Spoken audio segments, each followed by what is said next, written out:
You know, I have to tell you.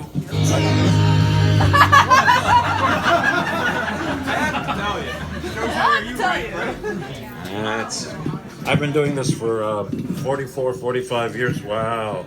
Professional equipment. Jesus. Hey, my mom has a basement. Let's Where's put our on her guy? show. He disappeared.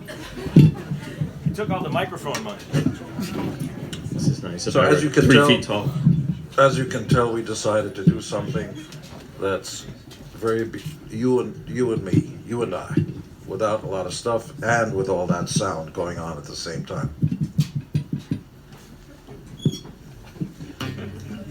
We have a reality show. It's called I Torture Him, He Tortures Me. Works out pretty good. Not so much. You know what? I like that mic better. You want to Switch? Sure. Hold on. Okay, good. See, I told you it's a TV show. We all love you. Oh, thank you. Oh, you meant Gene. She's not here, but you can hear me. You're insane. Take your time. Okay. It's way above my pay grade. Yeah, right. That's nice. 1, 2, 3. How's it sound? The same. So thank you all for coming out here. Really appreciate it. Thank you. We were in Toronto about 2 days ago. Stop moving things because I'm here. We were in Toronto about 2 days ago to open the Toronto Stock Exchange. You know, kind of ringing the bell up there. Invictus, yes. And invictus-md.com. And I wanted to make sure that we got to New York in time to get plenty of rest and everything because this means the world to me. See, I came to America as a little kid with my mom and couldn't speak a word of English. English was my fourth language. And I never dreamed, I mean, imagine growing up and seeing the Beatles on TV and all this stuff, and they were my main inspiration. And then having to wear more makeup and higher heels than your mommy, but you've read me saying those things before. And the thing that nobody talks about, and I don't, is the real heart and soul of this whole thing. That without you, I'd be nothing and nobody. That I owe everything to you, and I'm trying to look at everybody's face. And I always wanted to do something where I could literally meet every single one of you and just spend some quality time and look into your faces and say thank you so much. And you know, you mean the world to me. You're just not another faceless person. What's your name? What's your family?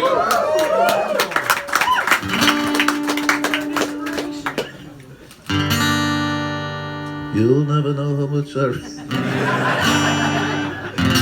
That's the right chord.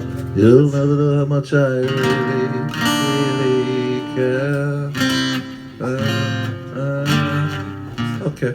So let's start with the Beatles because obviously that's where it starts for you, and that's where it starts for the Vault. The very first song you ever wrote was inspired by the Beatles, and tell them a little bit how that came to be. It was 1966, and in those days, actually earlier, 64, I was watching a TV show called The Ed Sullivan Show. And the Beatles came on, and I was still speaking with an accent. I talk like this, hello, like that. Oh, it was worse than that. What time it is, like that. And there was a sign on my back, anybody who wants to beat me up, just take a shot, it's fine. Yeah. But it didn't work out so well. I was always kind of big, so I didn't get picked on. And I never picked on anybody else. And 64, I saw the Beatles. By 1966, I learned how to play a few chords.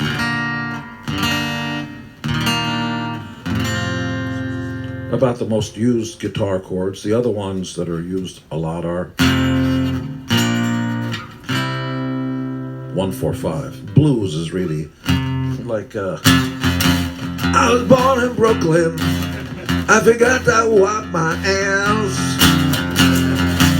Yes, I was born in Brooklyn.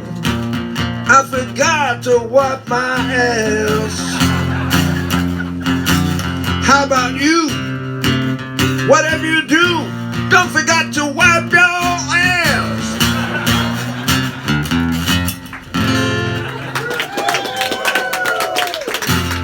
Why is that not on the vault? Or the Israeli version, I Gewalt.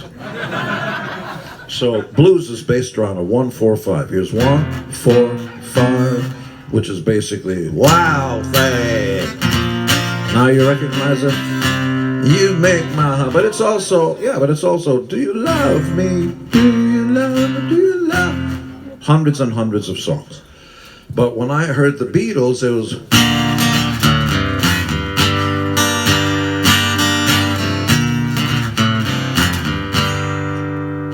the rest of it became something I didn't know how to. I get high when, what's it go? I get high when I see you go by. Well, whatever the words are, I then start to fly. So here's where I started to pay attention. Why am I? But I added a high E. Ah, the girls like that one. Why am I so shy when I'm beside you?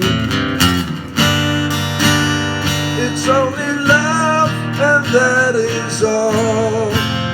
Or should I feel the way I do?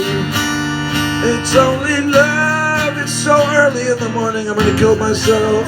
But it's so hard loving you. Yes, it's so hard loving you, loving you.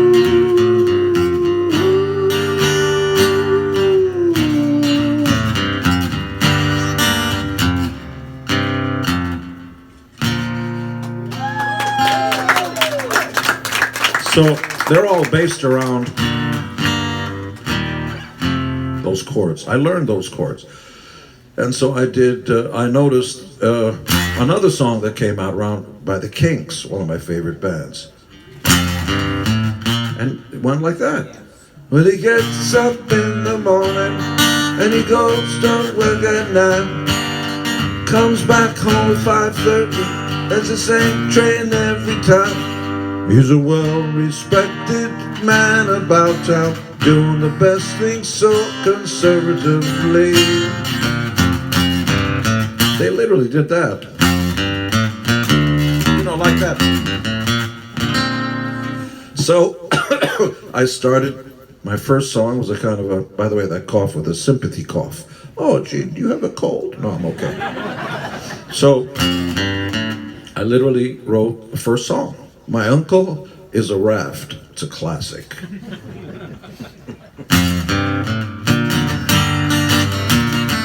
I could barely play guitar. I still can't. My uncle is a raft, and he always keeps me floating. Hear those chords. He is so good to me. He treats me tenderly. That sounds weird. It doesn't matter who you are. So it was all ripped off. Just how do I become one of those guys and get all the chicks and all that? Because don't kid yourself. Everybody that picks up a guitar, drummers not so much, but everybody that picks up a guitar wants to be popular with the chicks. And they are. They can even look like me, and you're interested. If I was a dentist, I wouldn't get half the action.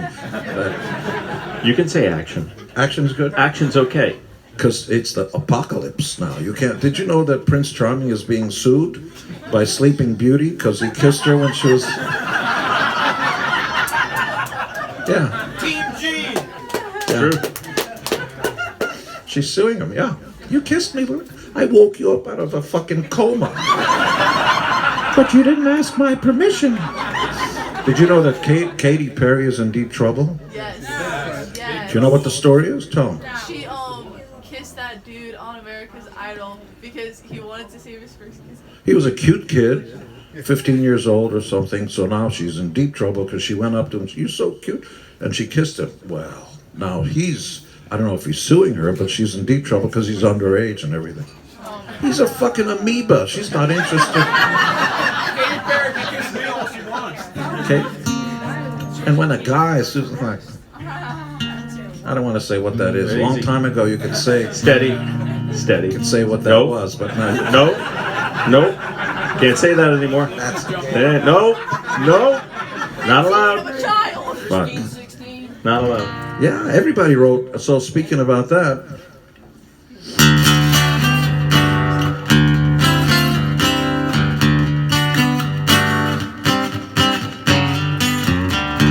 so I wrote Christine 16 as an homage to all the sweet little 16.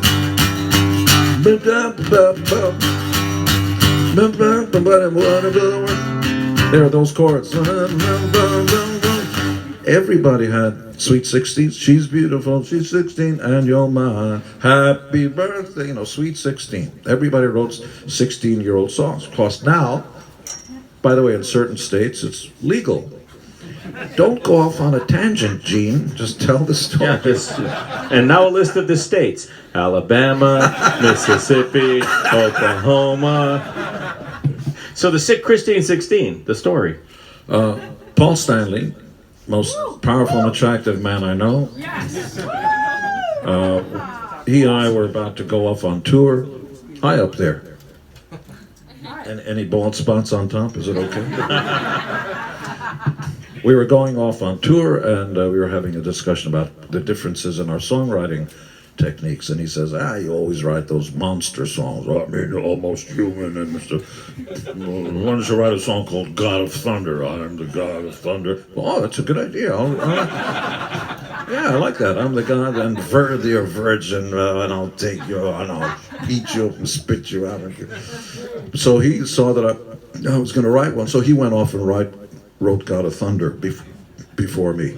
And I said, you always write those chick songs. You know, I love you and take me and oh yeah. I wouldn't write take me. I'm gonna take you. You're not gonna take me. Get the fuck out of here. Take me. I am Paul Stanley. Take me. And also the way we sing that chorus is take me. Is that any way for a grown man to? Yeah. It goes. Take me. Take me. Fuck, stop singing like that. Very good. Meantime, I've got to go, take me. And so I said, you always write dumb songs like Christine 16. He goes, I like that. So So I went home and wrote that before he got a chance to. And when we first started in 1604, I told Paul that I had an idea for a song because the Stones had a song called Brown Sugar about a girl from the streets and all that, and how, tan girls have sugar and all that stuff. And so I said, I'm going to do one called Black Diamond. I'm going to write that song because it's like, get it? She's a black diamond on the street, out on the streets for a living and all that. So the prick goes home and writes it before I did. He beat me to it. Can you believe it? Hey, that's my thing. Smart prick. What happened? I said he's a smart prick. There are a few jokes there, but I'm not going to do it. So a long time ago, wrote a song called Eskimo Son that went. It's all George Harrison stuff.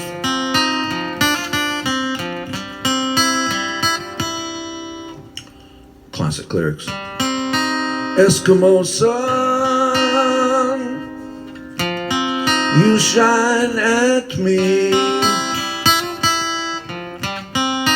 Mother's love, far as the eyes can see. And I didn't think it was good enough or whatever, but I liked the changes, so I rewrote it.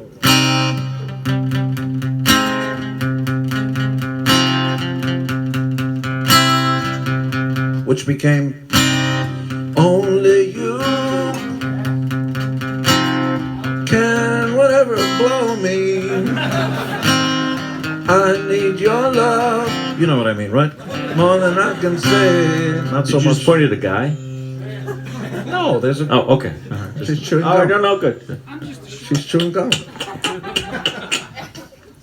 And so music's kind of a weird thing because when you think about it, there's this note is the same as this note, is the same as this note, is the same as this note.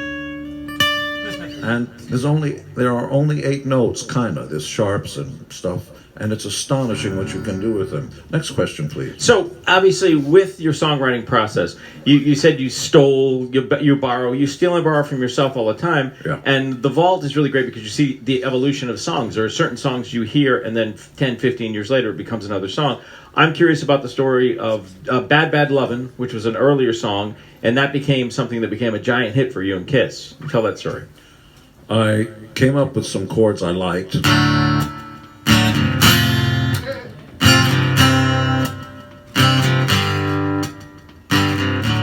know, you need my love, baby, oh so bad.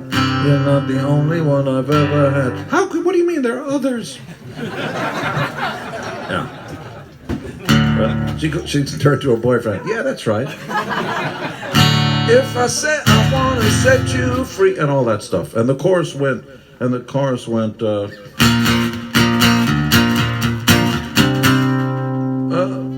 give me bad loving, loving I cannot do without. You give me bad loving, loving there is no doubt about. Something like that. And I didn't like it, but it's on there, the box set. All 10 hours plus of straight music. If you didn't take a poopy break, it would take you 10 hours plus to go through 167 tracks. So you better strap in. There's a lot of stuff. I'm sorry? Starts tonight. Starts tonight. And it goes through 50 years, from 1966 to 2016. You'll hear songs, 3 of them co-written with Bob Dylan, including the actual songwriting session with Bob. Yeah. So Bob and I are sitting around. Bob, would you like to write a major kind of a figure? Or would you like to go to a minor? And, you know, I'm pretty facile and I can do all this kind of, what do you think? Well, Whatever you say. How did you get Bob Dylan? Obviously, he's one of your heroes. How did you get him to write songs with you? probably the finest lyricist of the 20th century, I would say. Yes, he is. Yeah, above Gershwin and all that. Melodically, there are other people, you know, who are right up there. Lennon, McCartney, Gershwin. But lyrically, he's right up there. I'm fearless. I'm delusional. And the first thing I do is just move straight forward.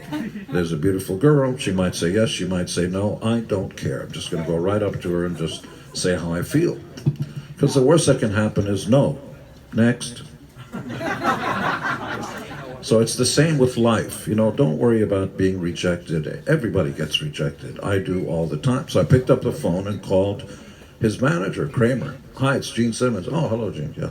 Listen, I'd like to write a song with Bob Dylan. What are you on, crack? Or words to that effect. And in the background,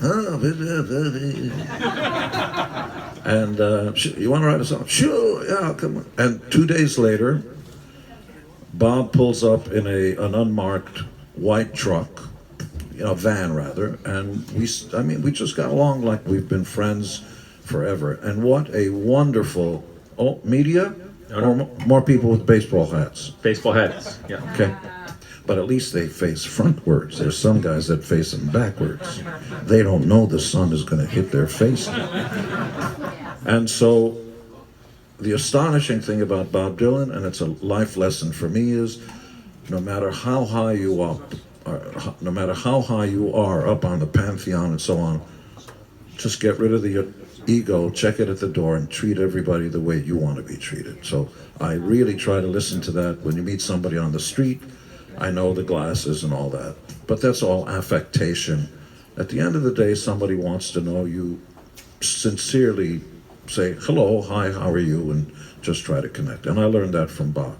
Now, speaking of that, I'm going to go upstairs because someone is here who wants to say hello, hi, and how are you. Maybe you finish a little bit of playing the Bad Bad Lovin' into the other song and play him a piece of that song, and I'll go get our special guest. Okay.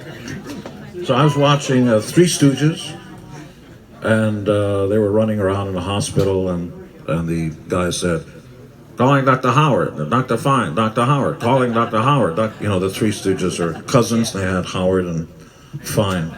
Yes, they were kikes, yes. And I don't know why, but I heard, "They call me Dr. Love because I've got the cure you're thinking of. So they call me Dr. Love." And then I came up with a riff.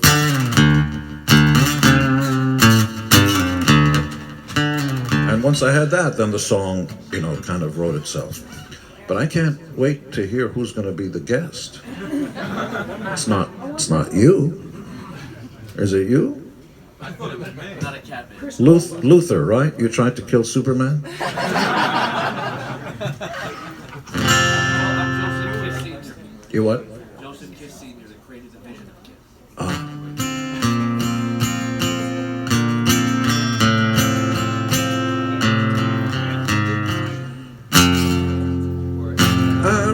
Astonishing when you think even Beatles or anybody, how simple the chords are. I read the news today, oh boy, about a lucky man who made the grade.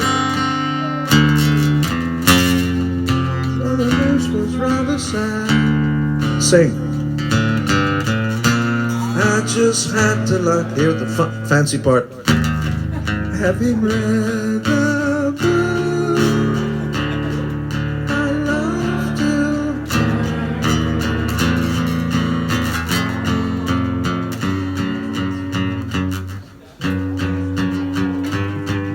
Gets all those symphony orchestras. Woke up out of bed.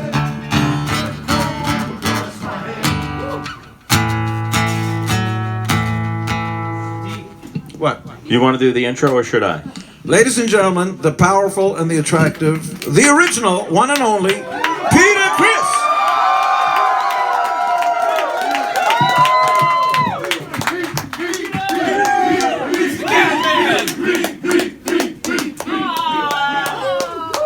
Oh my God.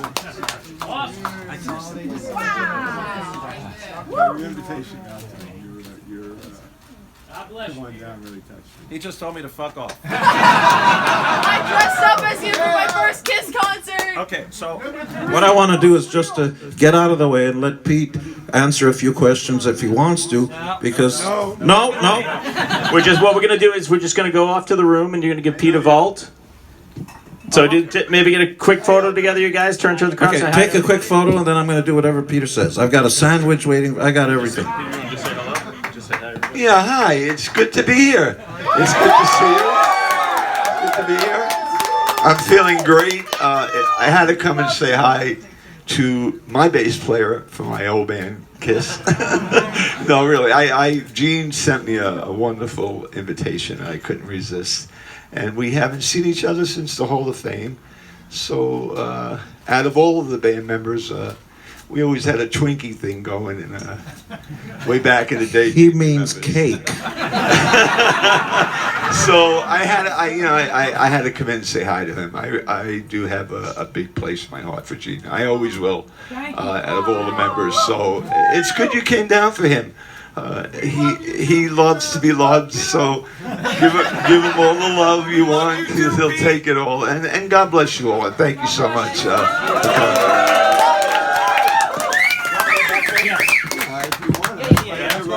Okay, great. If you guys can clear a path and let him get back, please. Clear a path and let him through.